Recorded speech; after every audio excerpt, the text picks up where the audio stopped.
Hello student, मैं नीरज शर्मा, आनंद institute के YouTube channel पर आपका स्वागत है। जैसा कि आपने देखा, हमने लास्ट वीडियो में अकाउंटेंसी के सिलेबस के बारे में बात की। आज हम सिलेबस के अकॉर्डिंग फर्स्ट चैप्टर जो है आपका लेखांकन एक परिचय, इंट्रोडक्शन टू अकाउंटिंग, लेखांकन का परिचय, इसके बारे में बात करेंगे ताकि हमारे को ये पता होना चाहिए सब्जेक्ट क्या है, क्यों है, किस लिए, इसमें कौन कौन से टर्म्स आती है, कौन कौन सी शब्दावलियां हैं जिनसे हमें परिचित होना है ताकि आगे जाकर हमारे कॉन्सेप्ट बहुत अच्छे बन सकें। जैसे ही अकाउंटेंसी आप 11th में आते हो तो कॉमर्स सब्जेक्ट आपने चूज किया है। उसमें दो कॉमर्स के अंदर यानी वाणिज्य, इसमें दो सब्जेक्ट आपके कंपलसरी रहते हैं, एक लेखा शास्त्र यानी अकाउंटेंसी और दूसरा होता है व्यवसाय अध्ययन यानी बीएसटी, बिजनेस स्टडी। ये दोनों कंपलसरी सब्जेक्ट होते हैं कॉमर्स के।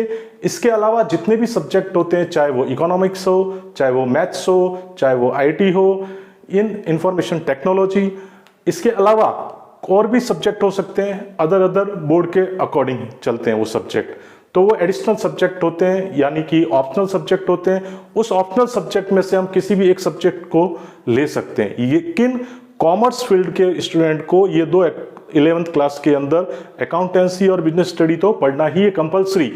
अब अकाउंटेंसी जो सब्जेक्ट है, जैसे अकाउंटेंसी आप किसी को बोलते हो कि मेरे 11th में क्लास में कॉमर्स है, तो जैसे उसके दिमाग में आता है यानी आप अकाउंट्स पढ़ते हो यानी अकाउंटेंसी पढ़ते हो, तो अकाउंट्स जैसे दिमाग में आता है तो ये आता है कि अकाउंटेंसी मतलब नॉर्मल हिसाब किताब की बात होती है।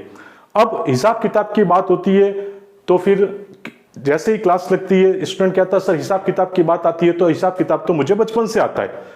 कैसे आता है, मैं भी एक एग्जांपल दूंगा। हिसाब किताब तो हम बचपन से करते हैं, हर घर में करते हैं, मेरी मम्मी भी करती है, मेरे पापा भी करते हैं और मैं भी करता हूं कभी कभी।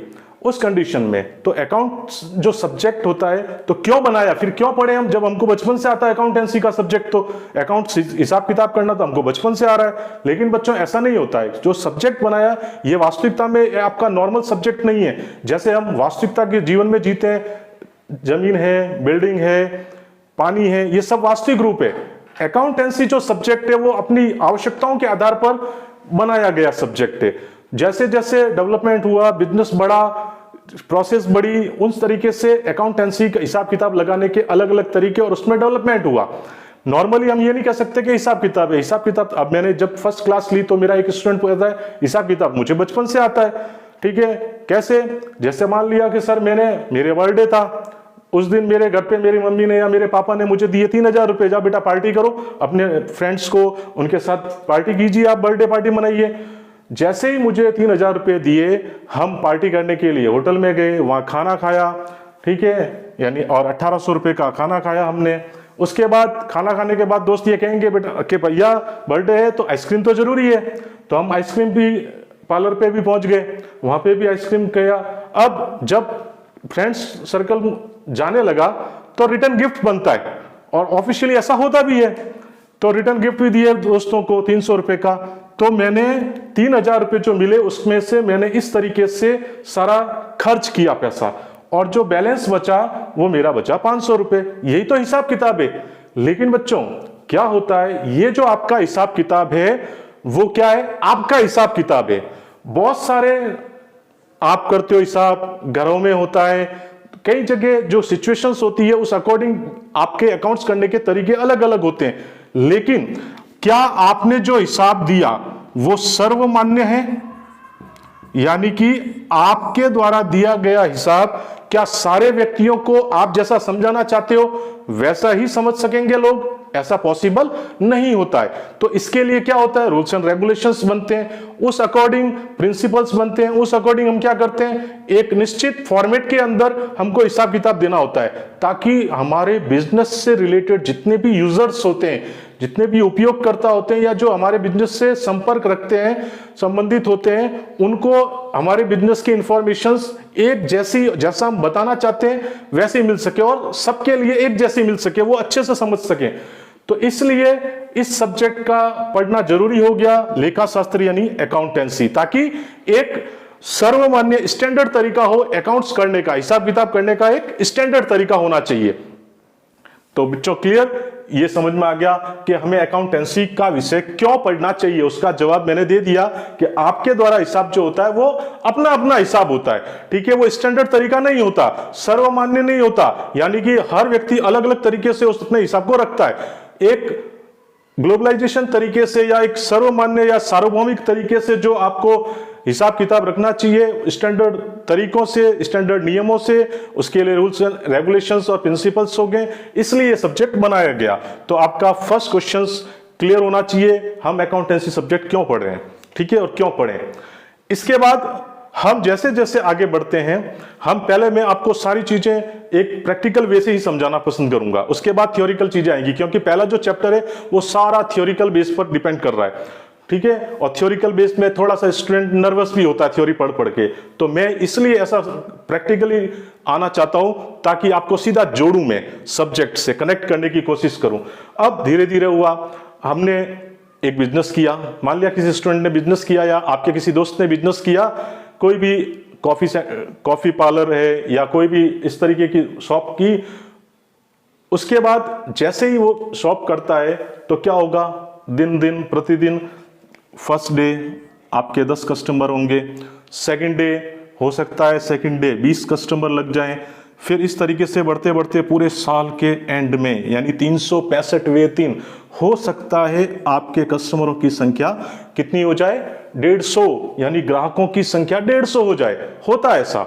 अब इस कंडीशंस में सारा का सारा बिजनेस जो आपने किया, स्टार्ट जब किया था, उस कंडीशंस में जो आपने पैसा उस बिजनेस को शुरू करने में लगाया, जो इन्वेस्ट किया, उस पैसे को से आपने कमाया ज्यादा या कम कमाया, इस चीज की भी नॉलेज होनी चाहिए हमारे को, इसका भी पता होना चाहिए। अब जैसे जैसे हम पर डे बिजनेस करते जाते हैं तो हमारे कस्टमरों की संख्या क्या होती है, बढ़ती जाती है। अब कस्टमर बढ़ेंगे तो हमको ये भी पता होना चाहिए रोज का रोज कि हमने कितने का माल खरीदा, कितने का माल बेचा। इन सारी चीजों को हमको कहीं ना कहीं क्या करना चाहिए, लिखना चाहिए। क्यों लिखना चाहिए वो भी अभी बताऊंगा तरीका, क्यों लिखना चाहिए।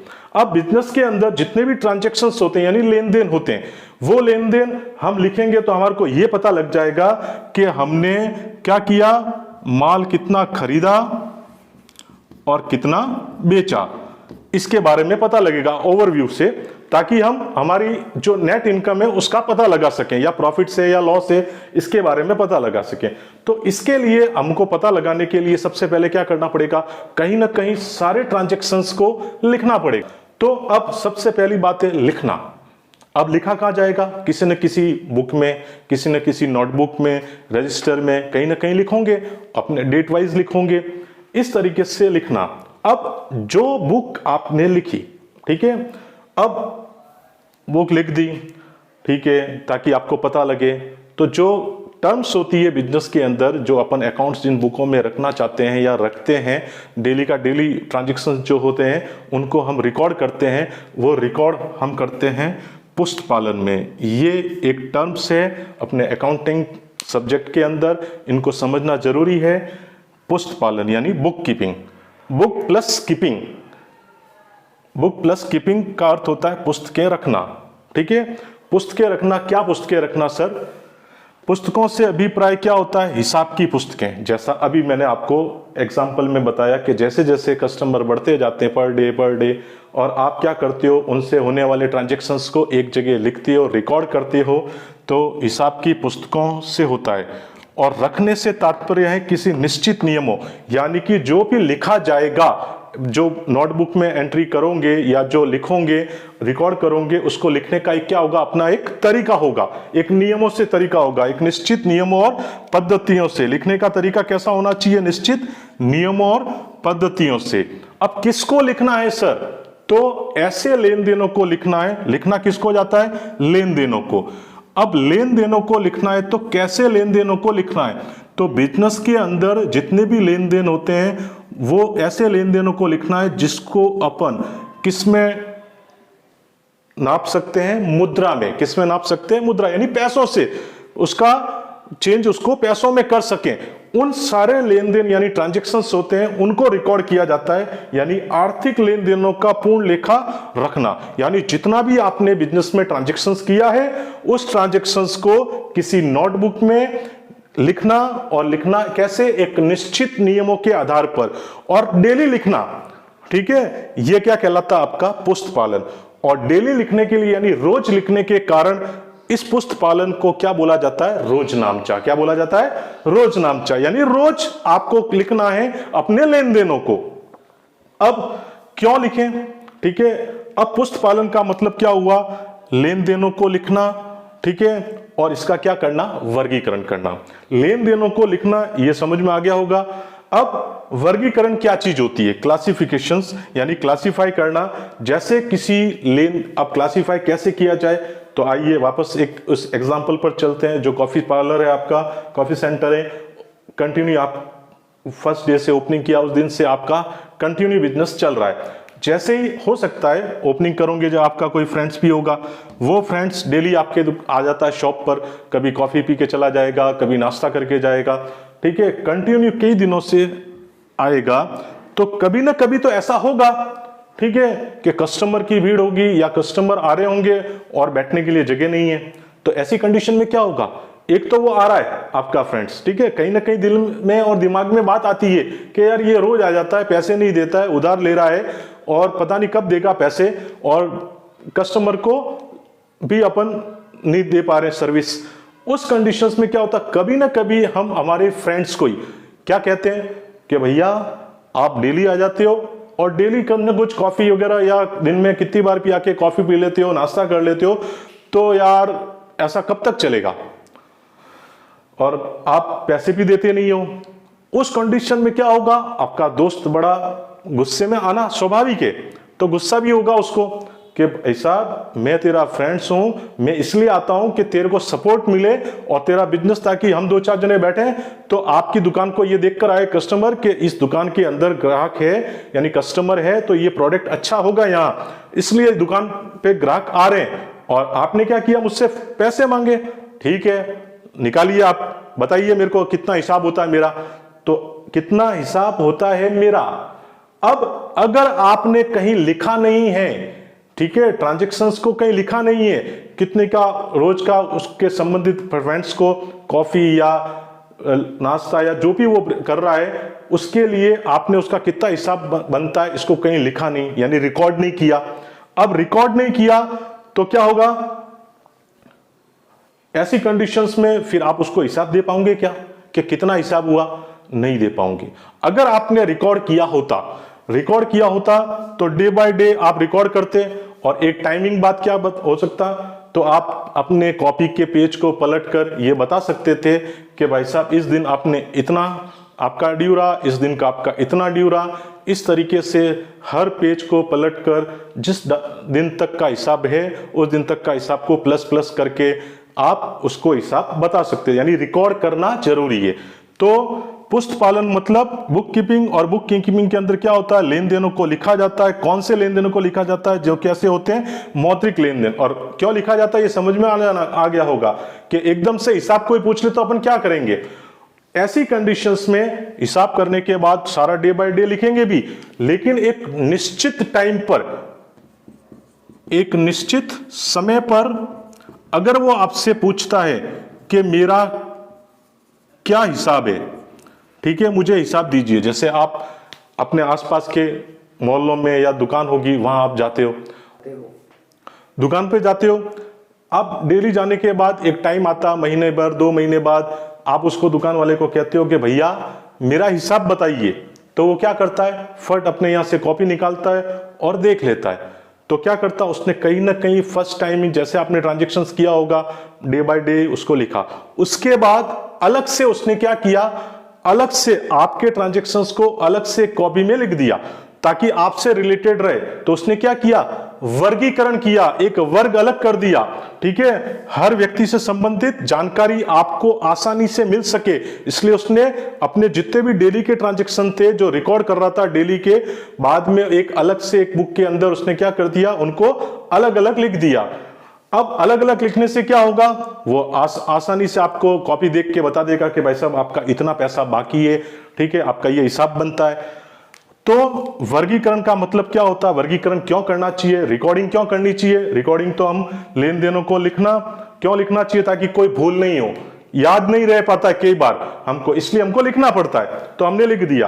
अब लिखने के बाद अगर कोई आके ग्राहक कस्टमर ये पूछता है कि भाई मेरा क्या हिसाब रहा, तो अलग से अगर कॉपी में हम निश्चित तरीके से उसको अलग तरीके से शो करके आराम से आसानी से उसका हिसाब हम बता सकते हैं, उसको बोलते हैं वर्गीकरण करना, यानी रिकॉर्डिंग और क्लासीफाई।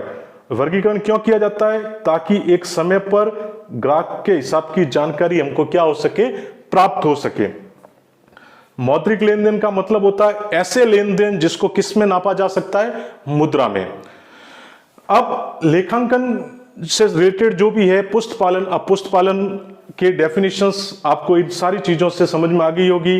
रिकॉर्डिंग क्यों करना, आपका बिजनेस है, हर व्यक्ति 1 दिन 2 दिन 3 दिन के ट्रांजैक्शंस को याद रख सकता है, आगे आने वाले कंटिन्यू दिनों में उसको याद रहना, पिछले रिकॉर्ड्स याद रहना, लेन देन ट्रांजैक्शंस याद रहना पॉसिबल नहीं होता। इसलिए वो क्या करता है, डे बाय डे अपने ट्रांजैक्शंस को एक कॉपी में लिख देता है, ठीक है, यानी लेन देनों को लिखना, लिखने के बाद रिलेटेड पर्सन से संबंधित जो भी हिसाब बनता है उस हिसाब को का एक अलग कॉपी में क्लासिफाई कर देता है, ताकि एक निश्चित समय बाद उसको हिसाब दिया जा सके।